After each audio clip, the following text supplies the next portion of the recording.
જય માં શીતળા જે મેસેજ ફોરવર્ડ થયેલો હતો અને એમાં મારા તરફથી માં શીતળાના મંદિરની જે કેમ લેટ થઈ રહ્યું છે એની માગણી હતી।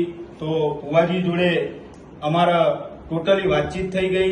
એમાં જે કોઈ પણ પ્રશ્ન હતા એની વિગતવાર ચર્ચા થઈ ગઈ અને સાંથલ ગામના વિકાસની પણ વાત થઈ ગઈ અને ટોટલી રીતે થઈ ગઈ। પણ જો કદાચ એ મેસેજથી ભુવાજીનું દિલ દુભાયું હોય તો હું ફ્રેન્ડલી સોરી માંગુ છું અને સાંથલ ગામના વિકાસની અંદર કે જે પણ કોઈ કાર્ય હશે એમાં સાથ અને સહકાર આપી અને વિકાસના કાર્ય કરીશું અને ગામની ઉન્નતિ અને જન્નતિ બે વિચારીશું અને એવી રીતે બંને મળી અને ગામનો સહકાર લઈ અને મા શીતળાનું મંદિર પૂર્ણ કરશું એવું હું ભુવાજીના સાથ સહકારનો વચન આપું છું। જય દીપોમાં, જય માતાજી, મારા વાલા ચાહકો મિત્રો, જય શીતળામાં, હર મહાદેવ મિત્રો।